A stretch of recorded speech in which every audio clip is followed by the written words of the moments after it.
क्या आपका operation laparoscopy से हो सकता है अगर आपके पहले सिजेरियंस हो चुके हैं? आज इस विषय में हम बात करेंगे। पेशेंट्स अक्सर कहते हैं कि पहले हमारे एक कट आ चुका है, सिजेरियन से हमारे बच्चे हुए थे, तो अंदर तो बहुत सब चिपका होगा। क्या अभी भी हमारा दूसरा ऑपरेशन, चाहे वो यूट्रस निकलवाने का हो या फाइब्रॉइड का हो, क्या उसमें लेप्रोस्कोपी हो सकती है?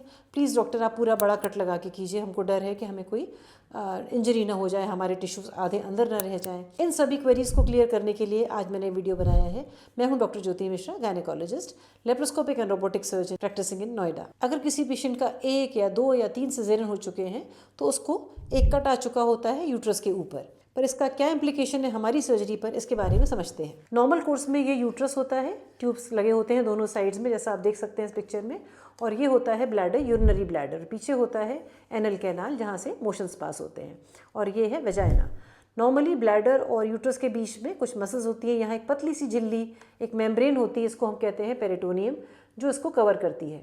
जब सिजेरियन करना होता है तो बच्चे का सिर यहाँ होता है, बॉडी अपर पार्ट में होती है, तो हम लोग इस मेम्ब्रेन को पहले कट करते हैं, ब्लैडर को नीचे पुश कर देते हैं, मतलब कि ब्लैडर नीचे खिसका दिया, फिर हम यहाँ कट लगाते हैं, ब्लैडर खिसक के वेजाइना के पास आ जाता है। कट लगाया, बेबी को निकाला और इस कट को हमने सिल दिया।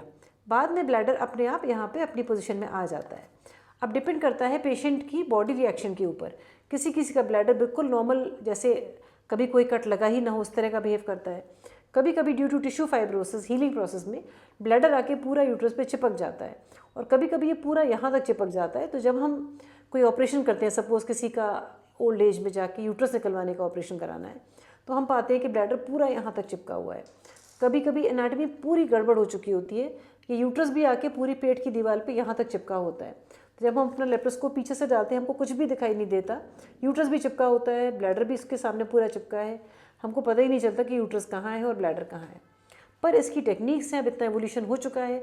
शुरुआत में इस तरह की दिक्कतें आती थी जब ये टेक्नोलॉजी नई नई थी, पर ओवर द ईयर्स अब क्योंकि सिजेरियंस भी इतने बढ़ रहे हैं और काफ़ी पेशेंट्स का सिजेरियन का कट पहले से लगा होता है, तो हमको ऐसी सेफ टेक्निक्स इवॉल्व करनी पड़ती है जिससे कि हम ये सर्जरी सेफली कर सकें। आगे समझते हैं डॉक्टर क्या करते हैं जब उनको लेप्रोस्कोपी से ऑपरेशन करना हो। जब हम पेशेंट की काउंसलिंग करते हैं तो उनको समझाते हैं कि आपका ब्लैडर कितना चिपका है यूट्रस पे।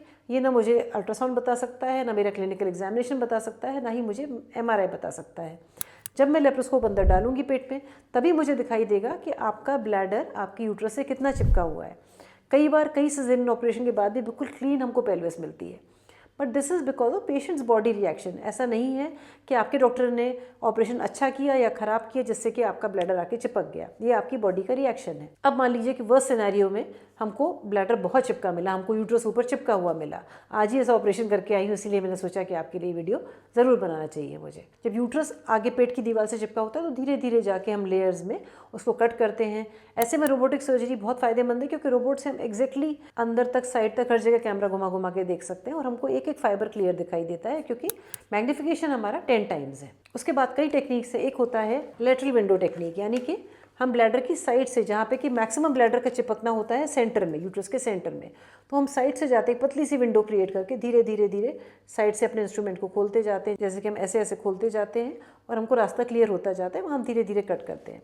दूसरा तरीका होता है, हम पेशेंट के ब्लैडर को फिल कर देते हैं सलाइन से, जैसे कि अब ये प्रोमिनेंट बलून की तरह हो जाता है, तो हमको मार्जिन्स कुछ हद तक दिखाई देते हैं कि ओके यहाँ तक ब्लैडर है, उसके नीचे का टिश्यू नॉर्मल पेरिटोनियम, जो कि पतली झिल्ली मैंने आपको मेम्ब्रेन बताया था वो है, उस लेवल पे रह के हम इसको धीरे धीरे कट करते हैं और फिर सेपरेट करते हैं। पर कितने भी प्रिकॉशंस लें, एक खतरा रहता है कि आपके ब्लैडर में छेद हो सकता है।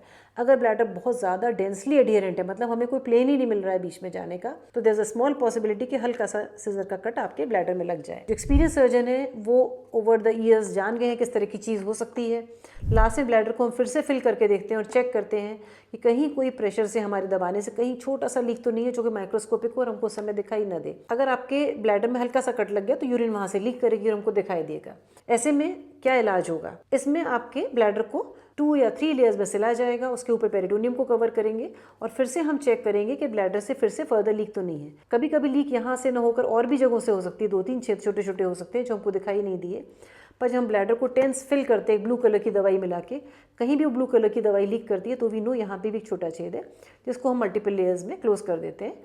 उसके बाद पेशेंट को नली के साथ ही यानी कि फोलीज कैथेटर के साथ ही हम घर भेजते हैं, क्योंकि हमको चाहिए कि ब्लैडर बहुत ज़्यादा स्ट्रेच ना करे, उसको हीलिंग का टाइम मिले। अक्सर ये ड्यूरेशन 2 वीक्स होती है, कभी कभी 3 वीक्स भी हो सकती है, कभी कभी 10 डेज में ही निकाल दिया जाता है। अगर किसी पेशेंट का प्रीवियस सिजेरियन हो चुका है और हमने कोई भी सर्जरी की, हमारी सर्जरी बहुत नीट थी, अच्छी हुई, फिर भी हम ब्लैडर को फिल करके ज़रूर चेक करते हैं बाद में कि कहीं कोई लीक हमसे मिस ना हो गया हो, जिससे पेशेंट को आने वाले दिनों में कोई तकलीफ ना हो। बेस्ट ऑफ सर्जन्स के हाथों में भी कभी कभी ऐसा हो सकता है कि कोई बहुत ही स्मॉल लीक हो जो कि दिखाई ना दे, या फिर इलेक्ट्रोसर्जरी जो हम करंट यूज़ करते हैं आपके टिश्यूज़ को कट करने के लिए, वो इमीडिएटली टिश्यू हमको इंटैक्ट लगता है, पर बाद में थर्मल डैमेज यानी कि हीट के इफेक्ट से टिश्यू धीरे धीरे डाई करता है और वहाँ पे छेद हो सकता है। इसको हम कहते हैं फिस्टुला। ऐसा फिस्टुला बाद में बन सकता है जो कि कुछ समय बाद में, मोस्टली 5वें 6ठे 7वें दिन हल्का हल्का लीक पेशेंट को शुरू हो जाता है और यूरिन पेट में भरने लगता है। This can happen in spite of all the effort, सारी सेफ्टी चेकलिस्ट के बावजूद भी ऐसा हो सकता है। तो अगर आपका पहले सिजेरियन हो चुका है तो इस तरह के खतरे हो सकते हैं, पर इस डर से आप ओपन सर्जरी के लिए ऑप्ट ना करें, क्योंकि ओपन सर्जरी के अपने नुकसान है और कोई गारंटी नहीं है कि ओपन सर्जरी में आपको ये कॉम्प्लिकेशन नहीं होगा।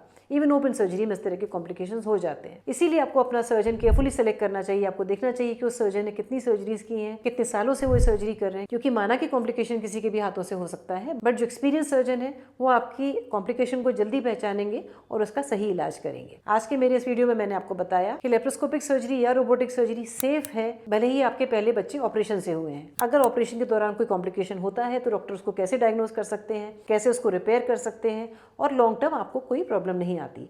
फिर भी कभी कभी रेयर कॉम्प्लिकेशंस होते हैं जो कि मिस हो सकते हैं, पर उसका भी इलाज पॉसिबल है। इसलिए डरे नहीं और अपनी तकलीफ के बारे में अपने डॉक्टर से डिस्कस करें और सही टेक्निक का चयन करें। अगर आपको मेरा वीडियो पसंद आया है तो please don't forget to like and share this video and subscribe to my channel. Good bye and take care.